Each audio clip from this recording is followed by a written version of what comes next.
Howdy, I'm Cooper with Capital Area Council and Waterloo District, and I'm back in my kitchen, which means it's time for another Cub Scouting from Home adventure. Before we get into our adventure this week, we'll go through our normal opening ceremony. We'll start with the Pledge of Allegiance, then move into the Scout Oath, and then the Scout Law. Signs up. I pledge allegiance to the flag of the United States of America, and to the republic for which it stands, one nation, under God, indivisible, with liberty and justice for all. On my honor, I will do my best to do my duty to God and my country, and to obey the Scout Law, to help other people at all times, to keep myself physically strong, mentally awake, and morally straight. A Scout is trustworthy, loyal, helpful, friendly, courteous, kind, obedient, cheerful, thrifty, brave, clean, and reverent. 2. This week, we'll be taking on the adventure Build It for our WEBELOS Scouts in 4th and 5th grade.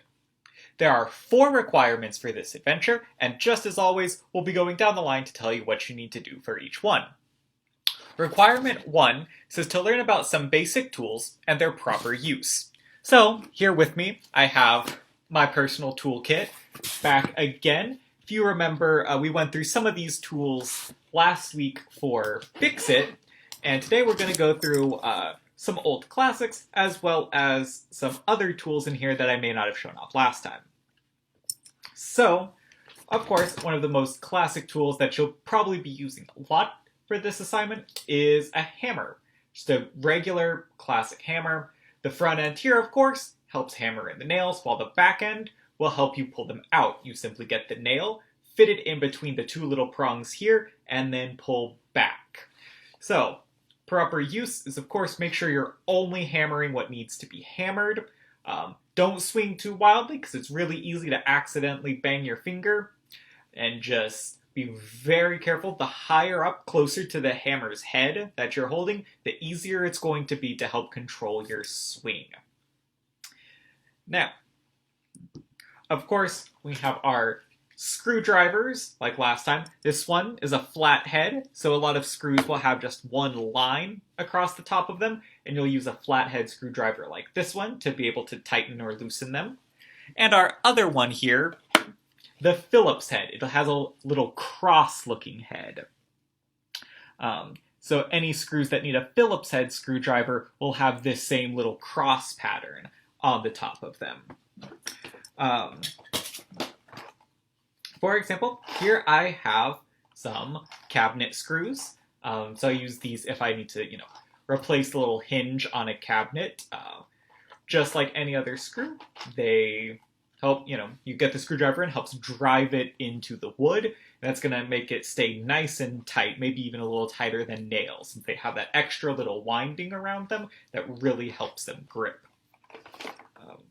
One of the tools that I don't think I got to show off last time is a level. So, this thing will help you determine how flat something is. So, if you look closely, you'll see that there's this little bubble here. When that bubble is right there in the middle segment, that means that whatever you're resting it on is going to be perfectly flat. If it's tilted, then the bubble's going to move one way or the other. Now, mine's a little fancy in that I've got a couple other ones here for slanted surfaces or a vertical surface, but generally what you're going to do is you just put it nice and flat on whatever you're trying to measure. And as long as that bubble is right there in the middle, you are good to go. So there you have it, some basic tools for some nice proper use. If you want, you can also get a tape measure or a ruler to figure out how long something is or needs to be to fit in a certain space. And as always, just safety with that, never let it just slide all the way back in, because it can get moving pretty quick and can pinch your fingers if you're not careful. Now, requirement 2 says to select a carpentry project and build it. Now, that's pretty simple. Anything made out of wood counts as a carpentry project. Do you want to build a birdhouse? Maybe a little bird feeder? Just a little box that you can help organize, your pens and pencils for school? Anything that just is put together with wood. Um, just be sure that it's entirely of wood and that you have the tools and materials needed for it. Any kind of scrap wood you can pull together is going to be perfectly fine for this. You don't need to go super overboard or crazy with it. This ties into requirement 3, which is to list the tools that you used to build your project as well as the materials needed for it. So, let's say you're building a birdhouse. Then you're going to list the amount of wood that you need to build it, as well as how many nails, and then what tools you used. So probably a hammer, maybe a screwdriver, as well as the different kinds of screws and nails that you might use to help put it all together, as well as anything that you would need to help hang it up, either on your wall or maybe on a post in the yard. Just whatever goes into building the project, write it all down so that way you can tell either your den leader, your parent, any adult that's helping you with this, what you did to help get your carpentry project all put together. Now for our next requirement, we're going to go to a special interview with our guest for this week, and we'll go over to that right now. Requirement 4 says to learn about a construction career. So, to talk about a fun little construction career, I have Mr. Rick here on Zoom with me. Now, if you could, what is your job in the construction world? Well, let me explain a little bit. I guess the company that I work for does a lot of fine art handling. So by that, we like any sort of paintings or sculptures or big statues. We package those, we ship them all over the world, and we install those for museums and art galleries and even just regular people that have art that they need moved around. So the part that I do for our company is I construct the specialized boxes, the crates that we use to ship the different kinds of art objects all around. So to protect them and to make sure they're not damaged and arrive safely wherever they're going. So that's basically what I do. Oh, very nice. So what's like the process? Like you get an order for some kind of crate. Like what do you do from, when the order comes into when you're moving the piece out and around? Well, usually for my end, we'll get the order in and they'll, let's just say it's a painting, and they'll let us know what the destination is, where it's being picked up, and then also where it's being dropped off. And then they'll give us the dimensions, the actual measurements of the piece.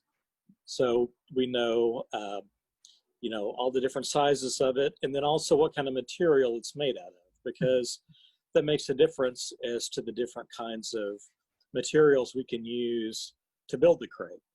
Because like certain kinds of paint are really sensitive to being exposed to certain kinds of other materials. So we have to know exactly what we're dealing with. So after we get those dimensions and things, then we'll draw out a plan and we'll design the crate to go around it.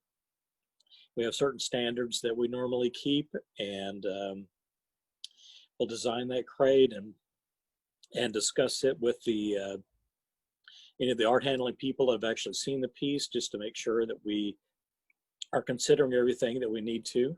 And then we just start manufacturing the box, and we'll follow our procedures on getting that done, and then put the different kinds of foams and different kind of liners inside, depending on what kind of crate it is and what the object is.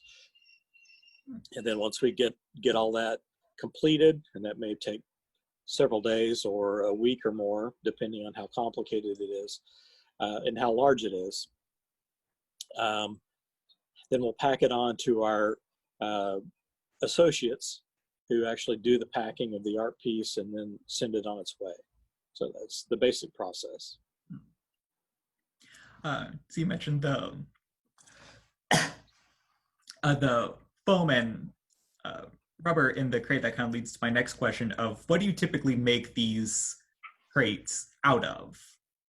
Well, the exterior of the crate is usually plywood, Hmm. and uh, we have several different kinds of crates that we build, but they're all out of various thicknesses of plywood because that way they're nice and strong and durable, and because when they're being moved in and out of trucks and airplanes and everything else, then they can be handled kind of roughly. So we need to make sure that the outer shell of this crate is strong enough to protect the delicate things inside. Hmm. So that's the main thing we build the outside part of. And then inside we'll have different kinds of foam, depending, some pieces require that they are sort of protected from changes in temperature. So from going from, an air conditioned room to a, really hot August day in Texas, well, they just need to be protected from that big temperature change. Mm-hmm. And so we'll have certain kind of foams in there that help insulate it and keep it a more constant temperature.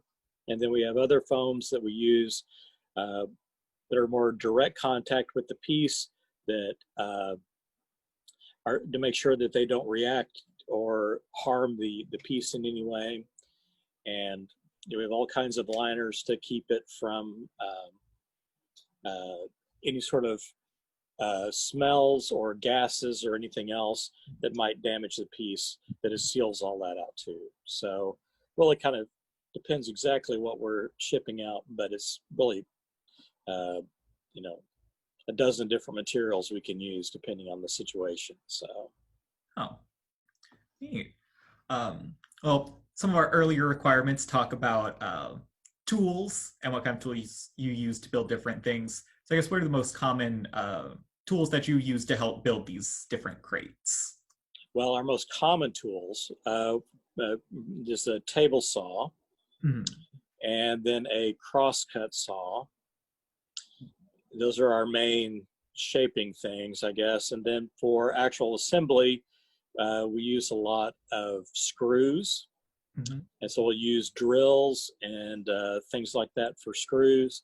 And then we use a lot of staples. So we have these pneumatic guns that shoot staples for part of it. So, and then for attaching the foam and things, all sorts of glue guns and things like that. So that's sort of the basic tools we use. Definitely a lot more involved than just the little hammers that I have around my house. Well, we have those too, but we use all kinds of stuff. So. All right. That's my last question is you've been building stuff for a long time. What's the wildest thing you've had to build or a piece you've had to move? Well, I think lately we had this one piece that was being shipped to a museum in New York City, and it's like 22 feet long. And so we had to design this crazy crate that was really long and skinny, and to protect the piece, and also so that it would actually fit in a normal sized truck, and had to do all these crazy things because they were going to have to get it into the museum in New York. Wouldn't fit in the elevator, so they were going to have to strap it onto the bottom of the elevator and take it up the elevator shaft that way, and all kinds of crazy stuff. So that was kind of fun. It was fun. Yeah. All right. Well, that's all the questions I've had. I guess if there's anything else you want to say about the construction world, then free to say it here? Well, I would say that if you're, if you enjoy making things, and one thing I enjoy most about it is taking just a pile of wood and being able to cut it and shape it and turn it into something that that's useful. It could be furniture, it could be a crate, it could be whatever. But I would just say any of your scouts that really like to make things, that I recommend it. It can be really rewarding. Mm-hmm. Well, thank you so much for taking the time out of your day to talk with me and be a part of this lesson. And hope you have a great rest of your day. All right. Well, thank you very much. I'm very welcome to do it.